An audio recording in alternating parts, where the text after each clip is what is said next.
Good morning to you there, Dave. How are you? Good, Roger and Chris. Good to be on with you guys. And Always I couldn't agree with you more with your assessment there, Roger, because it certainly didn't feel like the Rangers should be down 0-2, and it feels like a more dominating situation for the Rangers than 2-2 would suggest. But this is where their experience with their long playoff runs, I think, will come in handy, because they do need to remind themselves that you want to validate what you did in those two home games. This Game 5 would be huge to try to get the win there and be able to wrap it up at home. Dave, in your opinion, from where you sit, and you've had a chance to do a couple of games, what has been the difference in this Rangers team here the last two games? Dominating performances at the Garden. Yeah, I think, I worked with Anson Carter last night, who played a bit with the Rangers during his career. He was the analyst at Westwood One, and I agree with what he said at the end, is that the Rangers just outworked Ottawa in both games. They were just the more determined team.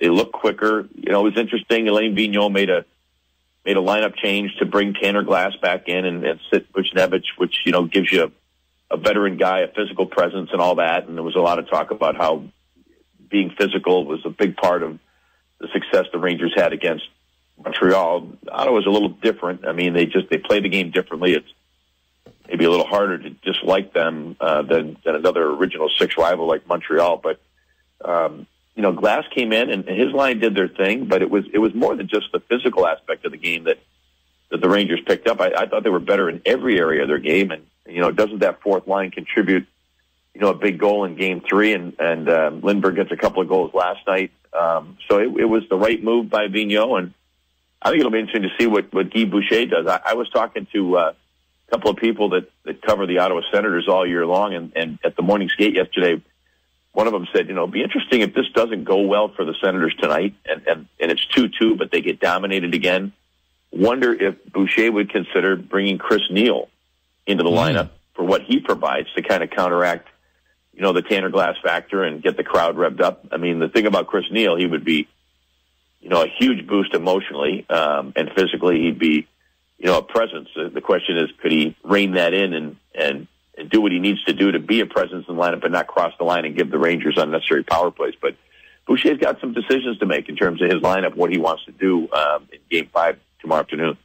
Hey, Dave, can you take us inside MSG the past couple of games? We've told you, I know, over the phone, and we've referenced it here on the show, the crazy Rangers fans in our newsroom. But what they say to us is that the Madison Square Garden has become too corporate, that the fans just aren't what they used to be. But I've heard people say that Games 3 and 4 were wild at the Garden. How big of a factor was the environment, do you think?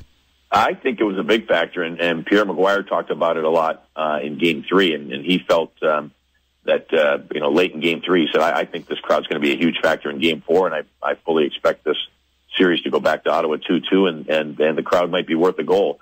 Yeah, I've heard those same things, Chris, in terms of, and probably have noticed it a little bit, since they did all the renovations. Right. Maybe it's a little bit of a different mix in terms of the makeup of the crowd, but boy, they were into it last night. I mean, right from the start, and the chants, and getting on top of the Ottawa players, and the way the game went, just fed right into them, being able to, start chanting different things at the players. Some you can repeat, some you can't.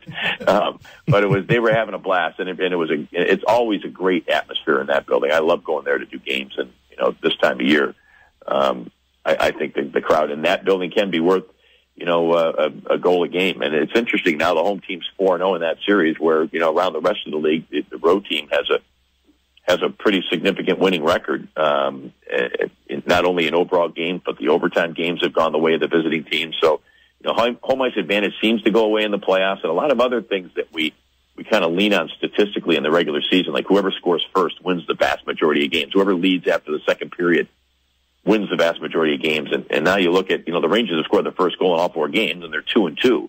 I think they took something like 70% of the points possible when they scored first in the regular season. So things change at playoff time. There's no question. And, as good as they looked in these 2 games, I mean, you just never know. There could be a couple of weird penalty calls early that gives Ottawa a 5-on-3.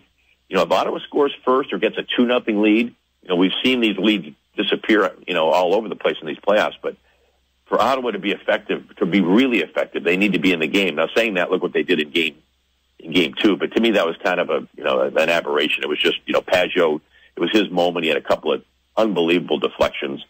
kind of a once-in-a-lifetime game. I think now the way this series is unfolded, we mentioned it last night. It's hard for a coach to dwell too much and put too much emphasis on the first goal. If you give up the first goal, say you're the Senators, you give up the first goal a minute in, you still got 59 minutes to win the game. If you put too much emphasis on that, you might, cause your team to, sag a little bit and think, well, we didn't score first, and that was supposed to be the indicator of whether we can win or not. But I do think it's important for the Senators to get on the board first and try to play with the game in front of them instead of chasing it. So we'll see how that unfolds tomorrow. Dave, what do you do when the fights break out at the end of these games? How does that work from a play-by-play? It's almost like you're doing a boxing match, right? Did you actually go in full blow, like who's hitting who? And the first one was it Smith and Phaneuf squared off there, right between the benches. I mean, that was, it was away from the puck, so it had started, but I, heard the crowd, and I look up and I see what's going on there, and then. I'm busy. I've always kept my own score sheet, so I'm keeping one eye on the ice, and I'm writing down the penalties of everything that happened with 25 seconds to go, and then it starts again. It was crazy. Hadn't seen anything like that in a while. And, boy, it looked to me like Tanner Glass in that initial scrum in the corner there. Boy, he catch Kyle Turris with a hard right hand. And that's, Anson said it on the air that, credit for Elaine Vigneault for having the right guys on the ice. So if they wanted to do that, there was a guy there that was going to answer it. So, the Rangers were ready for it, and that's why I say it'll be interesting to see if we see Chris Neal or what lineup changes Guy Boucher may have in store for tomorrow's Game 5.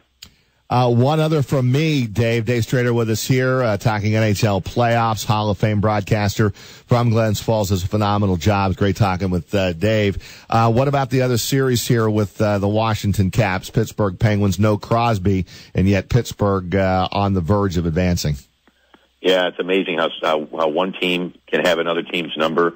You look at the history of the Washington Capitals, and here they are, as a terrific team, and yet they seem to have to try to match up against Crosby and company in the first or second round so many times. And with Crosby out, most teams could not handle losing their best player, let alone the best player in the game. But when you look at that lineup for Pittsburgh, if there's any team that's built to withstand key guys being out of the lineup, it's Pittsburgh, because you go from having arguably the best player in the game out to the guy that would be the next player that you might say is the best in the game in Evgeny Malkin. And so he can be a difference maker.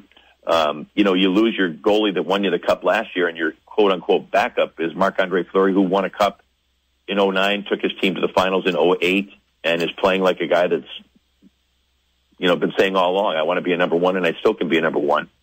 And he's proven he can win the cup. Now, who else would have that kind of a situation, to lose a guy that's won the cup and be able to put in another guy that's a veteran and can win as well and is popular with his teammates? They lose Chris Letang. Well, that's an issue. And everybody thought that might be the biggest issue in terms of, Washington being able to take advantage. But, these other guys have stepped up. You got Justin Schultz, who's been terrific on that power play, that big right-hand shot of his. Different kind of player than Letang, but providing the goal that they needed. It ended up being the difference in Game 4. It's going to be a monumental task for Washington, even though they're home, to try to win this game. I was impressed with the way they won Game 3. Those are the kind of games that, they blew a 2-goal lead and they settled down and they went on the road. Those are the kind of games that I thought, okay, they can win those now. And they did indeed. But, credit Pittsburgh for coming back in Game 4. And I don't see them losing 3 straight. And it'll be interesting to see if Washington can at least win and get it back to Pittsburgh for Game 6.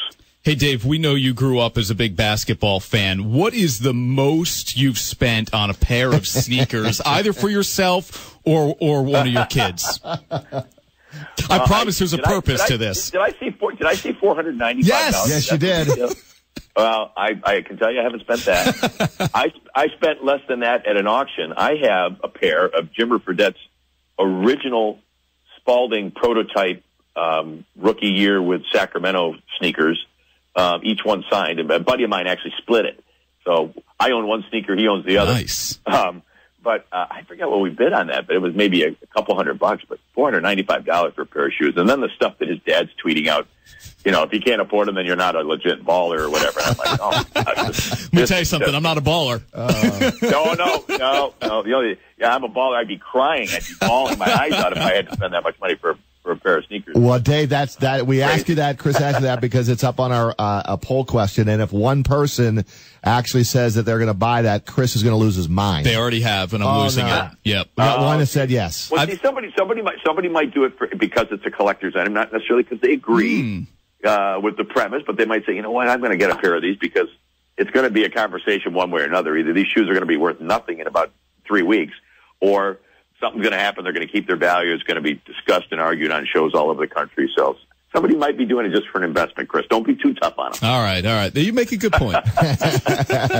Hey, Dave, keep up the great work. Thanks so much for a few minutes here on Big Board Sports on this Friday, and we'll talk to you down the road. Okay, anytime with you guys. Thanks a lot. Thank you, Dave.